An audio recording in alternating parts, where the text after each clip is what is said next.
Another glorious November's day here in Lisbon.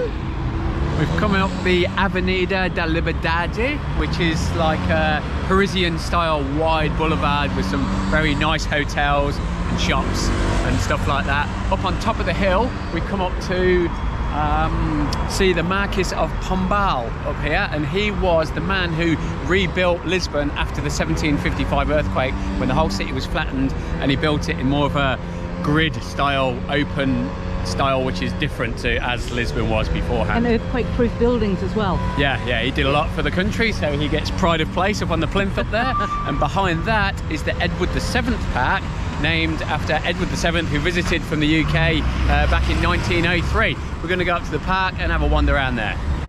One thing I love about Lisbon is the mosaics that you find on the floor. There's artwork everywhere, and this one's a caravel. It's really quite impressive.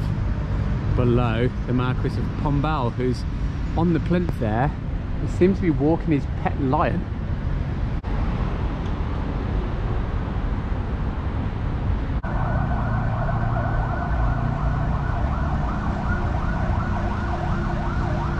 Great lengths to build this statue, which is quite impressive. Good toiling to rebuild Lisbon. Top of the park here, and this statue looks like it might be something to do with the earthquake, I'd say. And then the hill rolls down to lower Lisbon below.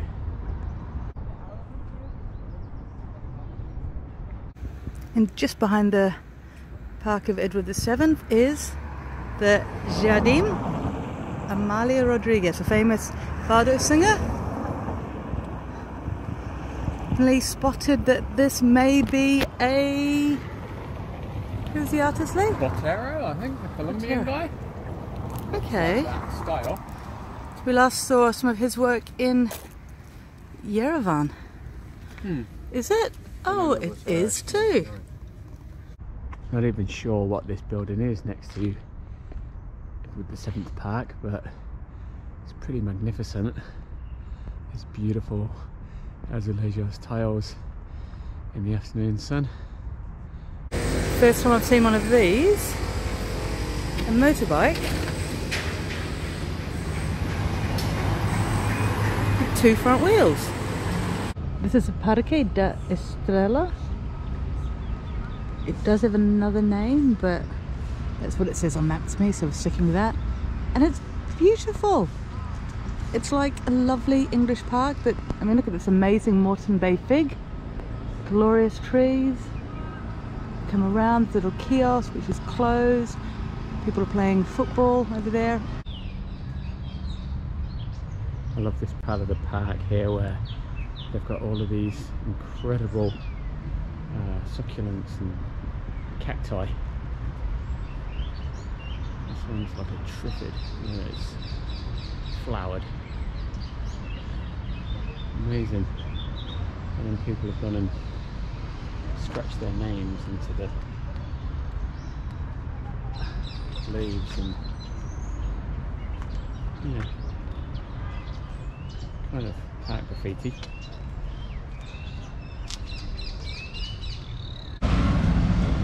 There goes a tram behind the smoke. So what you see a lot this time of year is roasting chestnuts in Portugal, because it's chestnut season.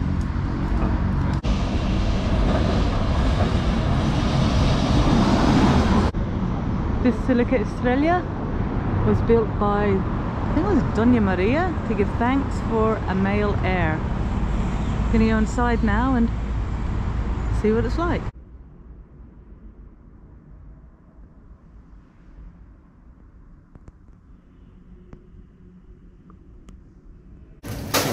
We came into Pingo Doce, which is a popular Portuguese supermarket chain, to buy some snacks to eat in the park. We realised that they've got a little cafe here that does very good, cheap food. The Prato do Dia for €2.99 is the main meal of the day. I've got a can of Coke, and we've got, can you remember what it's called, Mandy? No, Jardineiro do Brago or something like that, which looks like a nice hearty, like a kind of feijoada dish, I think. There's some meat in there and some potatoes and carrots, rice and spinach. Lovely. Very hearty, very good value. We're ready for it. Definitely. On the recommendation of one of our YouTube viewers, we have come here to the Parque Tapada. Hang on, I'm trying to straighten this up. Das Necessidades. Not too sure exactly what is here, but I'm sure it's going to be very interesting. It's lovely and oh wow, look at the cats. Okay, so people have got their dogs on a lead. Oh, they're gorgeous. Wow. You leave food for them over there, so people must donate food. Look at the dog just there, just sitting there calmly. Sentinel. Here we've got some hens and an old building. It's like a small touch of the countryside in the city. It's brilliant, and it says that dates back to 1742 and has one of the oldest cactus gardens in Europe. Here we have the three guardians of the gate. Coming down to the cactus garden now. It's kind of setting sun is making it a bit harder to film. The growl of the 25th of April bridge there.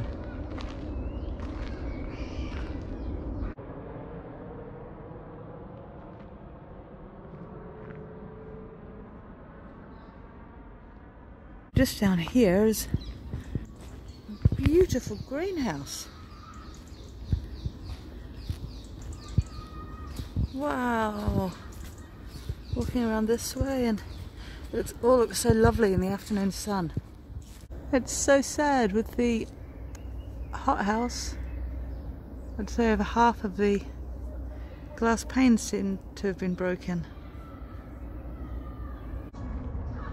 Pretty tranquil setting down here. Got the birds. Got a lot of geese, which might be aggro, so I'm not going to get too close. They're having a nice sleep at the moment, but yeah. You've got one eye on us. Oh, I think the guy. Oh, the cat. Cat's just come round. Is the cat going to give the geese a wide berth? Yep. Run, kitty, run. And to complete the menagerie is a peahen. Wow. Oh, I so wish we had something for them. Stunning plumage. Wow. So yeah, 1 peacock, 4 peahens. What a lovely garden. If you've got time, definitely worth a visit. And yeah, I just wish we could have stayed longer. This tree is blinking incredible. Frugal from Canaries, Madeira and Cape Verde. Oh wow. Look at it. This is such a cool cat house in the park. They said it translates as jacket for street cats. Oh, somewhere for them to take shelter. After quite a bit of searching, we've kind of been wandering the back streets looking for the LX factory, and here it is. I think it's inside a disused factory, something from the 19th century that they've done up, all quite hipster, all quite modern and fresh and trendy. Let's go inside and have a look, see what it's all about. Brilliant.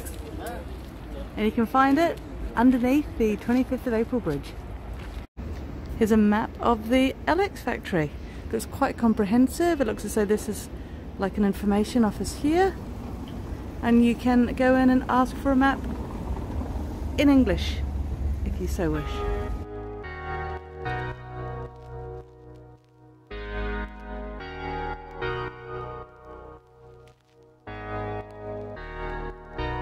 Another one of these very cool street art made by junk and all sorts of paraphernalia.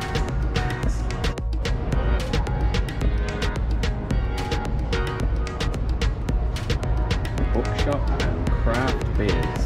Is heaven for many. So many interesting shops. Sorigani. We've got Mix Factory. Coração.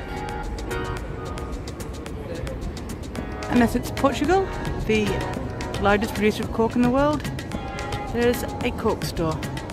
products. So everything, including shoes, are made from cork.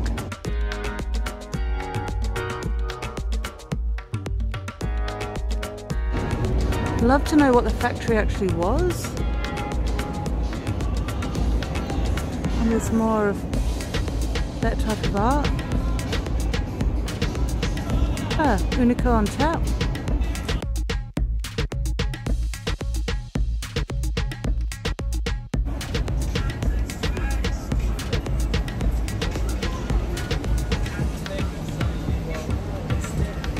The toilets are funky here. This is the men's side.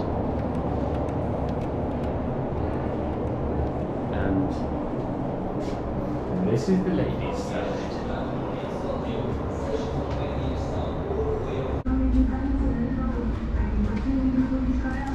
I reckon.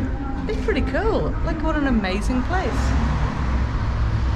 I can imagine it on a Friday or a Saturday night out of cover times. In summer it would just be like buzzing. Really happening, yeah. Love it. Good things happen here. So we decided to come back to Merenderia, the place that we saw the other day, and we went for the $5.90 special. Yep. And for the first time I'm going to try Caldo Verde, which is very typical Portuguese soup. Yep. And it also came with, oh hang on, how was it? Nice. Kind of a vegetably flavour, not quite sure what the ingredients is, but something herby. Yeah, and chorizo on top. And I went for, I think it's a bean soup. And it comes with chorizo and bread. It's warm, but I think it may have been in there for a while because it's Monday afternoon and, you know, one of those things. It comes with a rice pudding and your choice of drink. So we've gone for some beer, Bohemia Original, and the Sagres Preta, like Sagres Stout, I think. So it's really good to finally try two more Portuguese beers. Oh yeah, lovely. They do. They're very good at their stouts. Yeah. Quite good. I'm impressed. You want to try the Bohemia? 6.2. Wow, yeah, that's got quite a really nice flavour to it as well. Excellent. Okay, Yeah, so Portuguese beer. Very impressed. and I think for $5.90 each, this is quite good value for Lisbon.